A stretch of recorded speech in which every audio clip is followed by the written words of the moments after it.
Construit dans les années 1970, l'aéroport international Félix Houphouët-Boigny d'Abidjan regorge 90% des activités liées au transport aérien en Côte d'Ivoire.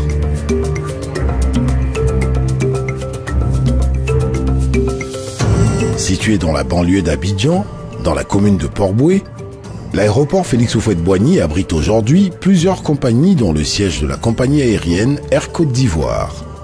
Une compagnie qui booste le marché du transport aérien depuis sa création en 2012.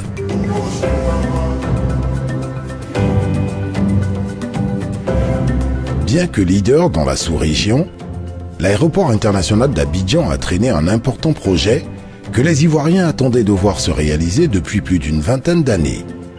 Un projet qui permettra à la Côte d'Ivoire d'être plus ouverte au monde et de contribuer à l'économie du pays. Il s'agit de vols directs de l'aéroport d'Abidjan vers les États-Unis d'Amérique, sans escale. La Côte d'Ivoire s'est repositionnée comme la principale plateforme aéroportuaire de la zone économique et monétaire ouest-africaine.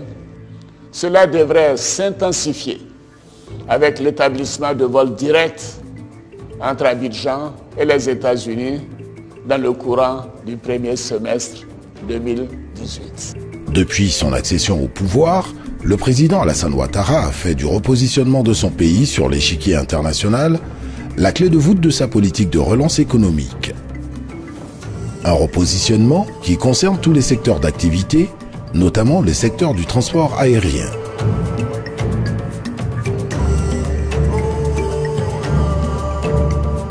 C'est en cela que l'État ivoirien, sous l'impulsion du président de la République, va s'investir pour donner vie à ce projet latent depuis plusieurs années. La difficulté pour nous était de trouver une compagnie aérienne qui pouvait assurer cette liaison, une compagnie aérienne de référence. Nous avons frappé à diverses portes et avec Ethiopian, nous avons entamé des discussions. Ethiopian a cru à la Côte d'Ivoire. Dès lors, les négociations ont commencé avec Ethiopian. J'avoue qu'à ce niveau, ça n'a pas été très difficile. Nous avons commencé les discussions en août 2017. 3 mois après, nous étions parfaitement d'accord pour que la liaison commence. Mais la difficulté a été effectivement de faire en sorte que les deux compagnies puissent travailler ensemble. Air Côte d'Ivoire a accepté de se surpasser, parce que c'est une compagnie nationale, à faire les sacrifices nécessaires. Ethiopian a tendu la main et les choses se sont dénouées. Porté par le ministère des Transports et suivi de très près par le Premier ministre Amadou Gon Coulibaly, le projet finit par enregistrer l'adhésion pleine et entière de la compagnie nationale Air Côte d'Ivoire et la compagnie Ethiopian Airlines, première compagnie aérienne en Afrique. Le repositionnement de la Côte d'Ivoire comme la principale plateforme aéroportuaire de la zone économique et monétaire ouest-africaine, UEMOA, devient ainsi une réalité. Avec d'importantes infrastructures modernes et plus d'une vingtaine de compagnies desservant sur le sol ivoirien, l'aéroport d'Abidjan est un aéroport sûr et fiable.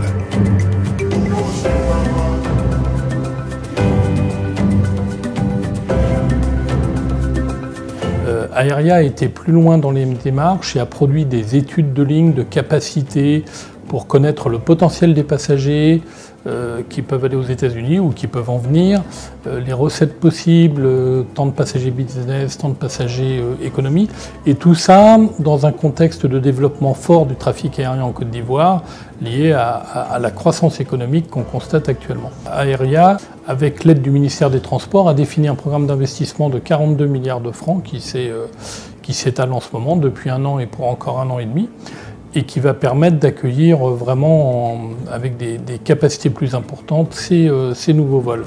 La politique environnementale et sociale est conforme au code de bonne conduite des normes environnementales, aux exigences de santé et de sécurité au travail de la norme OSAS 18001 version 2017, aux conventions de l'OIT sur la main-d'œuvre et les conditions de travail. Cette politique intègre aussi et surtout les objectifs de sûreté et de sécurité.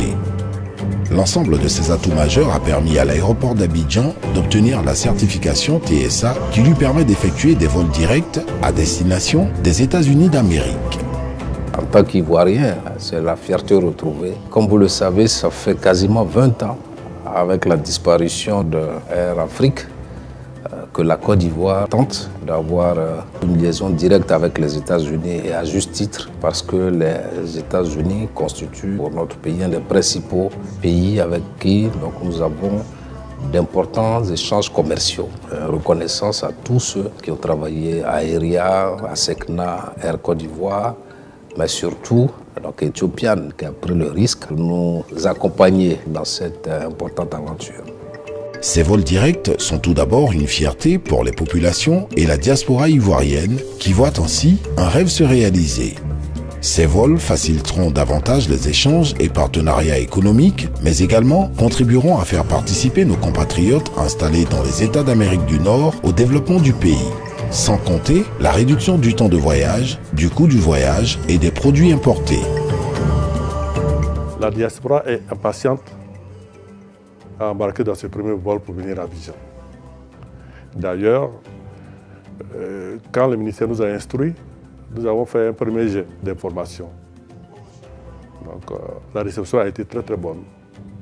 Je vous informe déjà qu'au niveau de la diaspora ivoirienne et des pays environnants, notamment le Mali, le Burkina Faso, la Guinée-Conakry, la Sierra Leone et le Libéria, toutes ces communautés ont été touchées et elles sont prêtes à embarquer pour ce vol. Je voudrais vraiment remercier le gouvernement ivoirien, avec à sa tête son Excellence, Monsieur le Président Alassane Ouattara, son gouvernement, conduit par Monsieur le Premier ministre Amadou Bon Coulibaly, et bien entendu, Monsieur le ministre des Transports, Monsieur Amadou Koné. Nous louons vraiment l'effort qui a été fait.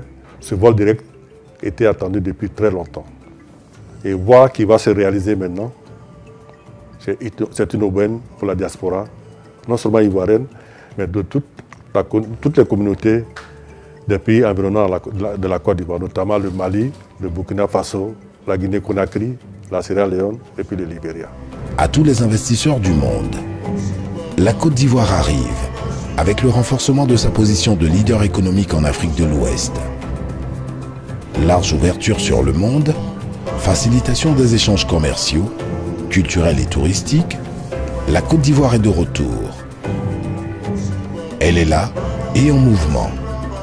N'attendez plus.